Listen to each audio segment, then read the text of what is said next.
ये सारी थ्योरी हो गई थी यहाँ पे हमारी। अब इसके बाद दो प्रोग्राम दे रखे हैं यहाँ पे। जो भी हमने मेथड्स पढ़ लिए उसी पे हैं ये प्रोग्राम। मेथड्स के बिना भी हो जाते हैं। एक बेसिक फंडा अगर हमें याद रहे डिक्शनरी का, कि डिक्शनरी की इक्वल टू वैल्यू, तो उससे उस की में उसकी वैल्यू आ जाती है। अगर वो बेसिक फंडा हमारा क्लियर है तो कोई भी प्रोग्राम हो सकता है उससे। ठीक है, तो अब ये कह रहा है कि the dictionary student stores the roll number names of the student who have been selected to participate in national event. तो एक ऐसी डिक्शनरी है जो कि हमारे पास रोल नंबर और नेम की मैपिंग है, जिसमें कि एक पर्टिकुलर रोल नंबर का एक पर्टिकुलर नेम होगा स्टूडेंट का। ठीक है, तो ये बोल रहा है कि write a program to display the roll number, और फिर दूसरा है कि स्टूडेंट नेम। तो ये हम ऑलरेडी कर चुके हैं सर, रोल नंबर और मार्क्स वाला, जिसमें हम क्या करते हैं कि यूज़र से हम एक एक एक फॉर लूप चलाते हैं। सबसे पहले उसके की का इनपुट, जो हमारा पहला प्रोग्राम था, मैं दिखा देता हूँ एक बार। तो इससे हम क्या करते हैं कि सबसे पहले हम एक फॉर लूप से क्या करते हैं, ये सबसे पहले रोल नंबर लेते हैं, फिर उसके मार्क्स लेते हैं, और फिर रोल ऑफ मार्क्स, जो हमारा वो है डिक्शनरी का नाम। यहाँ पे डिक्शनरी एम्प्टी है। फिर जैसे ही हम roll of marks RNO equal to marks करेंगे तो वो उसमें मैपिंग बनाता रहेगा। और यही बेसिक फंडा में ध्यान में रखना है डिक्शनरी का, कि जैसे ही हम डिक्शनरी ऑफ की इक्वल टू वैल्यू करते हैं तो वो की वैल्यू का एक मैपिंग बना देता है ऐसे करके। और फॉर लूप में करेंगे तो बार बार वो चलेगा, और फिर वो बार बार एग्जीक्यूट होगा, बार बार इनपुट लेगा, बार बार इसका इनपुट लेगा, और फिर ऐसी की वैल्यू पेयर की मैपिंग बना देगा। तो यही हमें यहाँ पे करना है। सेम वही चीज़ है, इसमें बस रोल नंबर लेंगे और दूसरा हम नेम लेंगे, तो इन दोनों के बीच में हम मैपिंग बना देंगे। तो सेम है, रोल नंबर और मार्क्स की जगह रोल नंबर और नेम हो जाएगा, इतना सा फर्क है। फिर ये कह रहे हैं कि write a program to display roll number selected. तो हमें पता है रोल नंबर क्या है, रोल नंबर हमारी सारी कीज़ है। जब हमारी डिक्शनरी बन जाएगी, मान लो कुछ ऐसी डिक्शनरी बन गई, तो रोल नंबर हमारे ये होंगे, और इसकी जगह नेम्स होंगे, वैल्यू की जगह यहाँ पे नेम होगा, यहाँ पे भी नेम होगा, ये रोल नंबर ही होगा। अब वो कह रहे हैं कि हमें क्या करना है, write a program to display roll number selected. तो हमें पता है कि जब हमारे पास डिक्शनरी बन जाएगी तो हम आसानी से ये कर सकते हैं। अगर मैं इधर ही कर दूं, प्रिंट में अगर मैं कर दूं रोल मार्क्स डॉट कीज़, एक हमारे पास मेथड होता है जिससे कि सारी कीज़ प्रिंट हो जाती है, तो ये हो जाएगा उससे। और दूसरा है हमारा स्टूडेंट नेम्स। तो हमारा स्टूडेंट नेम्स होगा नहीं यहाँ पे।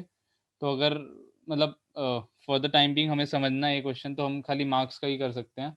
तो मैं क्या करूँगा, मतलब मार्क्स आ जाएंगे हमारे, और वही हमारी उसकी जगह नेम्स हो जाएंगे उस प्रोग्राम में। तो मैं क्या करूँगा, रोल मार्क्स डॉट वैल्यूज़ कर दूंगा। अगर हमें पता है वैल्यूज़ से सारी वैल्यूज़ आती है एक लिस्ट में, और इसको अगर मैं एग्जीक्यूट कर दूंगा इस वाले प्रोग्राम को, तो ये हमारा हो जाना चाहिए इससे। एक बार देख लेते हैं। ठीक है, इसको मैं बंद कर देता हूँ। Python dict1.py।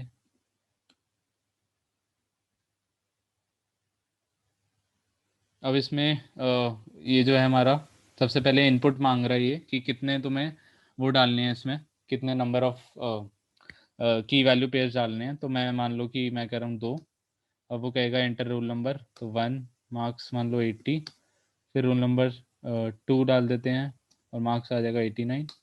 तो अब इसने सबसे पहले ये प्रिंट करा दिया कि ये हमारी डिक्शनरी बन गई है, क्योंकि ये फॉर लूप ने हमारी डिक्शनरी बना दी। उसके बाद क्वेश्चन ने कह रहा था कि print all the roll numbers, तो वो हमने यूज़ कर लिया रोल मार्क्स डॉट कीज़ वाला मेथड, उससे सारी कीज़ प्रिंट हो जाती है। तो ये कीज़ प्रिंट हो गई हमारी। ठीक है, और दूसरा था कि सारे जो भी नेम्स है वो प्रिंट कर दो। तो इसमें इस मार्क्स की जगह नेम्स आ जाएगा हमारे प्रोग्राम में, बस इतना चेंज हो जाएगा।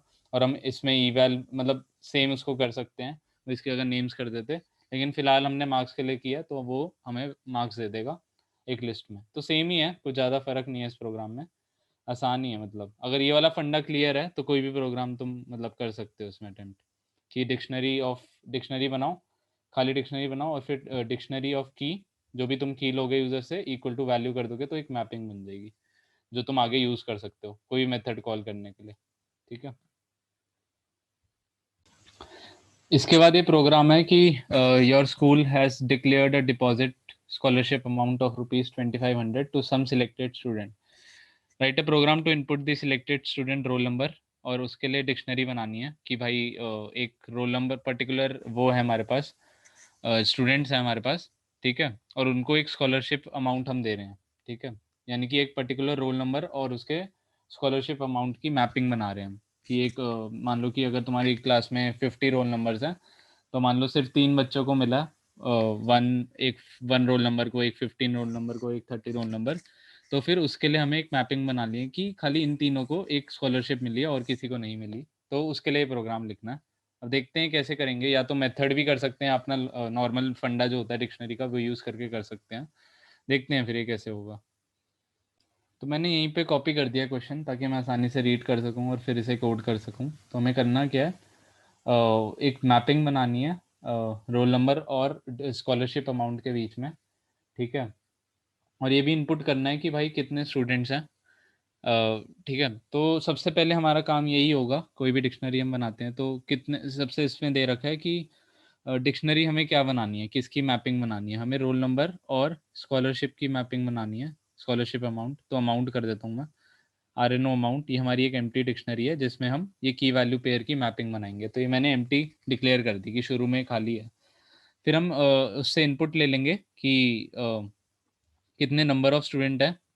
तो इनपुट लेने का तरीका ये होता है, लेकिन हमें पता है कि वो इनपुट स्ट्रिंग में देता है तो हम उसके आगे इंट लगा देंगे। तो ये नंबर ऑफ स्टूडेंट हो गए हमारे। अगर n equal to number of student, कितने नंबर ऑफ स्टूडेंट को हमें स्कॉलरशिप देनी है। फिर मैं फॉर लूप चला के क्या कर दूंगा, इसको कितनी बार चलाना है ये हमारे पास आ गया n से। तो हमें इतनी बार चलाना है, जैसे अगर 3 आया तो 0 से 3, 0 1 2 3 बार चलेगा हमारा। तो 3 बार हमें ये एग्जीक्यूट करना है। अब हमें करना क्या है इसके अंदर, 3 बार तो चलेगा, ठीक है। करना क्या है, अब हमें एक डिक्शनरी बनानी है जिसमें हमें मैपिंग क्रिएट करनी है रोल नंबर की और इसकी स्कॉलरशिप अमाउंट की। तो स्कॉलरशिप अमाउंट तो फिक्स्ड ही है, तो इसको मैं बाहर ही डिक्लेयर कर देता हूँ कि भाई स्कॉलरशिप अमाउंट कितना है हमारे पास, 2500 है। तो ये हमारा फिक्स्ड हो गया। अब हम क्या करेंगे कि अब हम एक अब हमें इंसर्ट करानी है, पर इंसर्ट क्या कराना है, स्कॉलरशिप अमाउंट तो हमारे पास आ गया, लेकिन उसका रोल नंबर हमें लेना पड़ेगा। जो यूज़र होगा, जो जिसके लिए हम बना रहे हैं, उसको उसके रोल नंबर डालने होंगे। इसको थोड़ा यूज़र फ्रेंडली बना देते हैं कि हाउ मेनी स्टूडेंट्स, अगर कोई और यूज़ करेगा ये प्रोग्राम को, कितने स्टूडेंट्स हैं आपके पास जिसको स्कॉलरशिप है, ठीक है। फिर हमें क्या करना पड़ेगा, हर इटरेशन के लिए हमें चलाना पड़ेगा कि भाई उसका रोल नंबर क्या है उस बच्चे का जिसको आपको स्कॉलरशिप देनी है। तो मैं क्या कहूँगा, रोल नंबर इक्वल टू, अब वो इंटीजर होता है ये भी, इसमें भी इनपुट के आगे मैं इंट लगा दूंगा ताकि हमें इंटीजर में कन्वर्ट हो जाए। एंटर रोल नंबर जिसको हमें स्कॉलरशिप देनी है, तो वो डालेगा, वो आर एन ओ में सेव हो जाएगा। अब कुछ नहीं करना हमें, अब हमें अमाउंट पता है कि ये हमें हमारा अमाउंट एक फिक्स्ड है 2500। तो सबको स्कॉलरशिप उतनी मिलेगी, कोई फ़र्क नहीं होगा। रोल नंबर हमने इनपुट करा लिए एक एक करके, क्योंकि इटरेटिव लूप है, एक बार होगा, 2 बार होगा, 3 बार होगा। लेकिन उसी के साथ हम क्या करेंगे, हम इसमें सेव कराते रहेंगे अपनी डिक्शनरी में कि भाई अब इसको अपडेट करने का वक्त आ गया, ये खाली नहीं रहेगी। अब इसमें क्या आएगा, जो आर एन ओ होगा, की इक्वल टू, यहाँ पे की आ जाएगी हमारी, ठीक है। कि की क्या, हमारी जो भी वो यूज़र इनपुट डालेगा आर एन ओ, वो हमारी की हो जाएगी, ठीक है। जैसे 1 डाला तो 1 हमारी की होगी, 2 डाला 2 हो गई की, और जो वैल्यू होगी वो हमारी स्कॉलरशिप अमाउंट वो फिक्स रहेगी, ठीक है। तो ये हमारी डिक्शनरी बन जाएगी, उसको मैं प्रिंट कर दूंगा, ठीक है। एक बार होगा, 2 बार होगा, 3 बार होगा, मान लो 3 बार हुआ तो 3 बार ये वो सेम चीज़ होगी। रोल नंबर डालेगा, एक बार डालेगा, फिर 2 बार डालेगा, फिर 3 बार डालेगा, सबके लिए ये की वैल्यू पेयर सेम हो जाएगा। वैल्यू सेम होगी सबके लिए, जो की होगी वो अलग हो जाएगी। अब इसको मैं प्रिंट कर देता हूँ, इस डिक्शनरी को जो हमारी बन रही है, आर एन ओ अमाउंट, ये हमारी डिक्शनरी है, प्रिंट हो जाएगी और ये ख़त्म हो जाएगा प्रोग्राम। एक बार एग्जीक्यूट करके देख लेते हैं इसको, सही चल रहा है कि नहीं। इसका dict4 है नाम। तो कितने स्टूडेंट है पहले पूछ रहे हैं, मान लो मैंने कहा 3 स्टूडेंट है। रोल नंबर डालो, मान लो 12 एक का रोल नंबर है, ठीक है। अगला डालो 25 है, ठीक है। 6, अब मान लो कि 45 को भी मिल रही है स्कॉलरशिप, तो हो गया। अब इसने क्या किया, सबके लिए एक की वैल्यू पेयर बना दिया। की इसमें ये आ जाएगी जो भी इनपुट डाल रहा है, और वैल्यू इसमें ये आ जाएगी जो कि एक फिक्स्ड स्कॉलरशिप अमाउंट है। तो ये इस डिक्शनरी ने ये बता दिया कि ये हमारे 3 रोल नंबर्स हैं, 12 है, एक 25 है, एक 45 है, जिसको एक हमारी एक स्कॉलरशिप अमाउंट, एक फिक्स स्कॉलरशिप अमाउंट मिलेगा, और वो है 2500। तो ये हमने इससे कर लिया।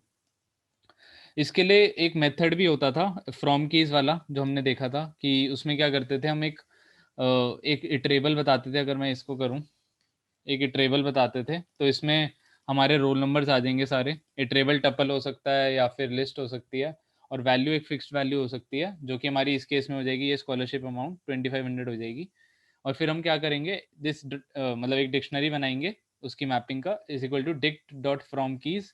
उसमें हम ये बिठा देंगे, ये वाला आर्ग्यूमेंट दे देंगे कि भाई ये हमारा लिस्ट, ये हमारी वो होगी, एक टेबल होगा, सीक्वेंस होगा जिसमें हमारी सारे रोल नंबर होंगे, और जो वैल्यू होगी वो हमारा स्कॉलरशिप अमाउंट होगा। तो उससे भी सेम आउटपुट आ जाएगा।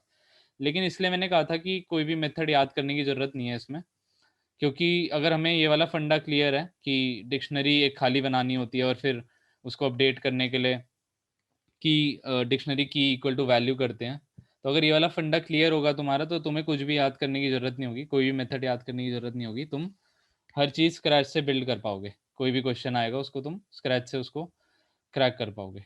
तो अगर ये समझ आ गया कि डिक्शनरी खाली बनानी है और फिर उसको डिक्शनरी की एक लेते रहेंगे, उसको वैल्यू कैसे देनी है, फिर डिक्शनरी की इक्वल टू वैल्यू कर देंगे, तो वो अपने आप वो बनाता रहेगा और उसको हम बाद में देख सकेंगे। तो कोई भी मेथड याद करने की ज़रूरत नहीं है, क्योंकि वहाँ पे तुम्हारा कितना याद रहेगा तुम्हें कुछ पता नहीं है, बट एक फंडा, बेसिक फंडा क्लियर हो तो तुम कोई भी क्वेश्चन उसे कर सकते हो। ठीक है?